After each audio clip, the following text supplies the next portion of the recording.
Hi hello అండి, అందరికీ నమస్కారం అండి. మన నాగా డివోషనల్ అండ్ బ్లాగ్స్కి స్వాగతం అండి. నవరాత్రులు వస్తున్నాయి కదండి, అందుకని మనం ఈరోజు మంచి వీడియో చేసుకుందాం. నవరాత్రుల్లో దుర్గాదేవి 9 అవతారాలలో ఎక్కడ వెలిసారో తెలుసుకుందామండి. మనం ఈరోజు వీడియోలోకి వెళదాం. 1. శైలపుత్రి. ఉత్తరప్రదేశ్లో వారణాసిలో శైలపుత్రి ఆలయం ఉంది. నవదుర్గలలో దుర్గాదేవి మొదటి అవతారం శైలపుత్రి అని చెబుతారు. దుర్గామాత శైల రజగు హిమవంతుని కుమార్తెగా జన్మించినది. ఈ అమ్మవారు వృషభ వాహనం పైన ఉండి కుడి చేత త్రిశూలం, ఎడమ చేత పద్మం ధరించి ఉంటుంది. శరన్నవరాత్రులలో ఈ దేవిని ఉత్సవమూర్తిగా అలంకరించి తొలినాడైన పాడ్యమి నాడు పూజించి ఉపవాస దీక్షలు చేసి భక్తులు తరిస్తారు.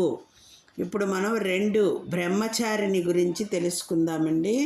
ఈ ఆలయం ఉత్తరప్రదేశ్లోని వారణాసిలో ఉంది. ఇది కూడా అటండి, వారణాసిలో అన్నీ ఉన్నాయటండి. 9 దుర్గామాతలు ఆలయాలు ఉన్నాయటండి.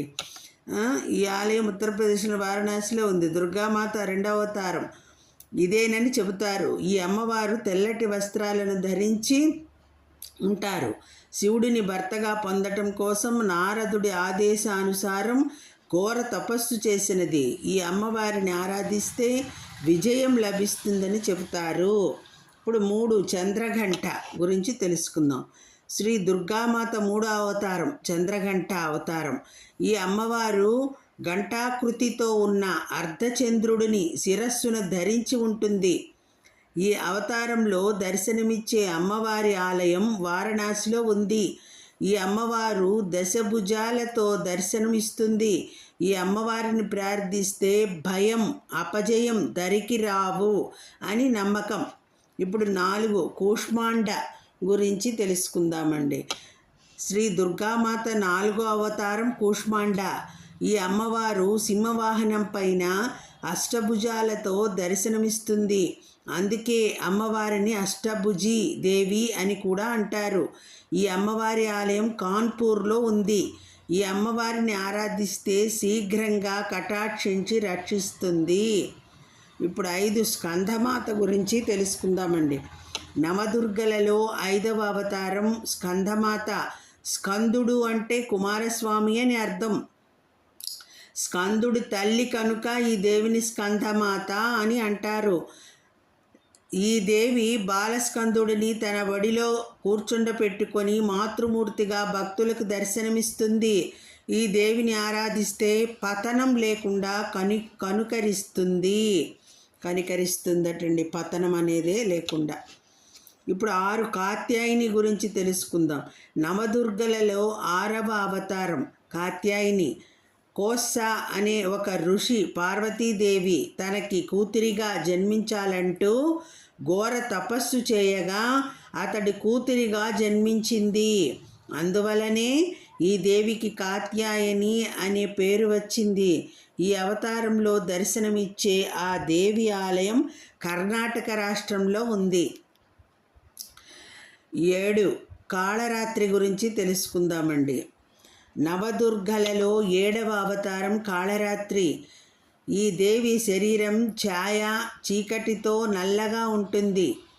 అందుకే ఈ దేవికి కాళరాత్రి అనే పేరు వచ్చినది. ఈ దేవి వాహనం గాడిద, ఎల్లప్పుడూ శుభ ఫలితాలు ఇస్తుంది కనుక ఈ దేవిని శుభకరి అని కూడా అంటారు. ఈ దేవి ఆలయం కూడా వారణాసిలో ఉంది. ఇప్పుడు 8 మహాగౌరి గురించి తెలుసుకుందామండి. నవదుర్గలలో 8వ అవతారం మహాగౌరి. ఈ దేవి హిమాచలం కంటే తెల్లని ధవళకాంతితో శోభిస్తుంటుంది. అయితే శివుడిని భర్తగా పొందాలని పార్వతీదేవి ఘోర తపస్సు చేయగా ఆమె శరీరం నల్లబడుతుంది. ఇక ఆ దేవి భక్తికి మెచ్చిన స్వామివారు గంగాజలంతో ఆమె శరీరాన్ని ప్రక్షాళనం చేస్తారు. అప్పటి నుండి ఆమె మహాగౌరిగా ప్రసిద్ధి చెందింది. ఇప్పుడు 9 సిద్ధిదాత్రి గురించి తెలుసుకుందాం. శ్రీ దుర్గామాత అవతారాలలో 9వ అవతారం సిద్ధిదాత్రి. ఈ దేవతని దేవతలు, సిద్ధులు, మనుషులు ప్రతి ఒక్కరు కూడా ఆరాధిస్తారు. ఈ దేవి బుద్ధి, విద్య, భోగభాగ్యాలను ప్రసాదిస్తుంది. ఈ విధంగా శ్రీ దుర్గాదేవి 9 అవతారాలు ఉండగా ఈ 9 అవతారాలకు సంబంధించిన ఆలయాలు అన్నీ కూడా వారణాసిలో ఉన్నాయి అని చెప్తున్నారండి. వారణాసిలో ఈ 9 అమ్మవార్ల గుడి ఆలయాలు ఉన్నాయటండి. వెళ్ళినప్పుడు అందరూ దర్శించుకుంటారని నేను ఆశిస్తూ అందరికీ ఈ నవరాత్రులలో ఈ నవదుర్గాదేవీల దుర్గామాతల ఆశీస్సులు అందరికీ కలగాలని, నవదుర్గల ఆశీస్సులు అందరూ పొందాలని ఆకాంక్షిస్తూ ప్రార్థిస్తూ అమ్మవారిని వీడియో చేశానండి. ఈ వీడియో నచ్చితే లైక్ చేయండి, సబ్స్క్రైబ్ చేయండి, షేర్ చేయండి. అందరికీ ధన్యవాదములు. ఓం శ్రీమాత్రే నమః. సర్వం శ్రీకృష్ణార్పణమస్తు.